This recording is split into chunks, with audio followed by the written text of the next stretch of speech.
So this is my audience.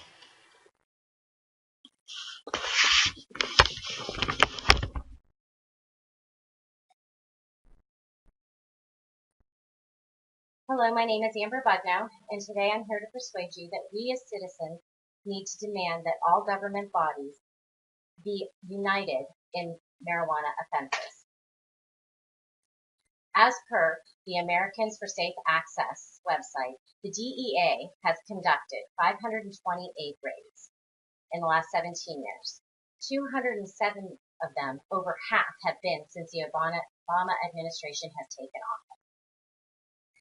The federal government has allowed local governments, meaning state and county, to legalize, actually decriminalize marijuana, both medically and recreationally. That's 22 states medically and 2 states recreationally most recently, and that was Washington and Colorado. While in fact, the federal government has continued to prosecute for marijuana charges. It's an important topic because local governments and media have made the public believe that marijuana has been legalized, when through research I found that it's actually been decriminalized. So the average citizen crossing counties may not understand that they could be prosecuted for drug trafficking over any amount of marijuana that they carry, even if it's legal in that state.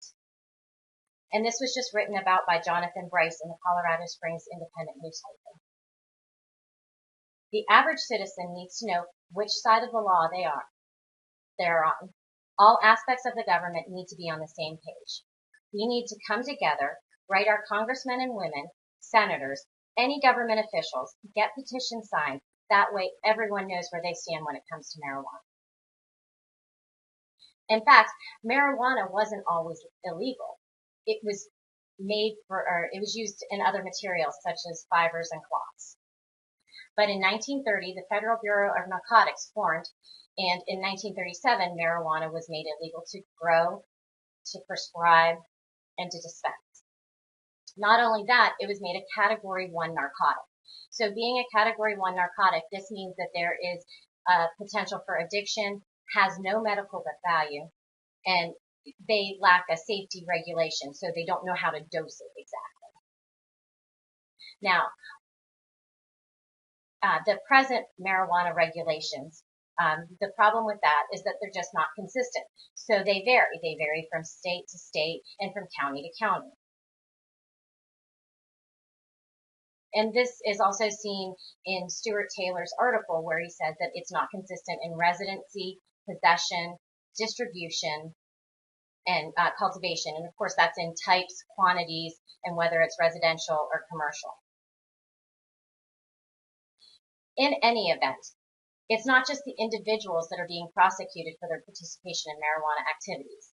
The local governments can't make anyone partake in something that is breaking the law federally. So legitimate businesses like the dispensaries have an issue with that because they are a legitimate business. So you need to spend money to make money. And in order for them to do that, normal businesses would have loans or credit cards. However, the credit card companies and the banks don't need to do any of this because dispensaries are breaking the law federally. So they have to find alternative methods as to raising their funds. In any case, there are many different regulations per city, per state, that carrying any amount of marijuana can put someone at risk to be arrested. Even in states where marijuana activities have been decriminalized, one can be arrested, prosecuted, and sentenced.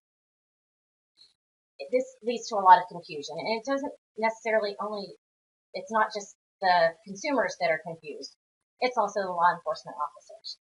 So I spoke to Michigan narcotics officer Daniel Galich, and he confirmed that knowing what the regulations were for resident licenses from county to county, state to state, the amount that is allowed from county to county, and obviously the location of where they are, and even the dispensary regulations, those all vary from county to county and state to state, and it gets confusing for them too.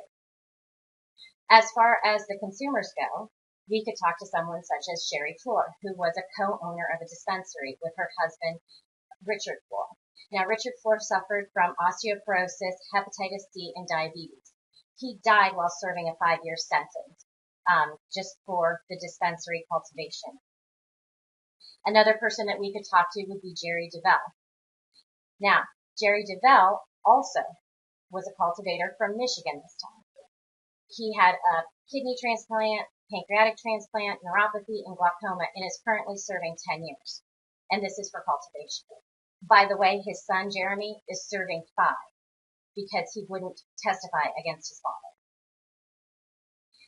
Safe Access. Americans for Safe Access is a great website that I found. It's for patient and for caregivers. It was founded in 2002, and this is after the Bush administration started raiding all of the medical marijuana facilities. It provides legal guidance and social support for people who are in the process of being prosecuted or are inquiring about the different laws. The fact is that the steps have been laid. All we need is to do the push. There's actually an amendment that was introduced on the floor of the House of Representatives entitled Ending Federal Prohibition of the Marijuana Act of 2013. So it was introduced in February of 2013, labeled H.R. 499. What it wants to do is it wants to change the schedule of categories.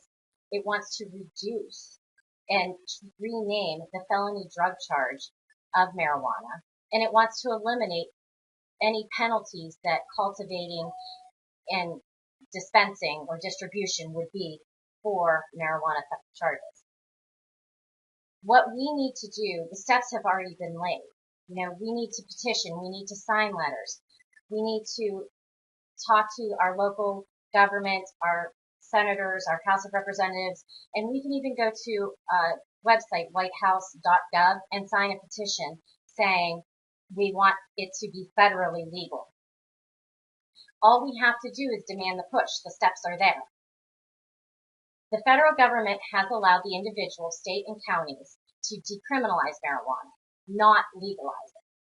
This, to me, is the same as a child going to a parent, not liking the answer that it gets, so going to another parent. And like with parenting, all sides of the government bodies need to be on the same page. This benefits everyone. So if one side of the government would benefit from it and allows it, why shouldn't they all?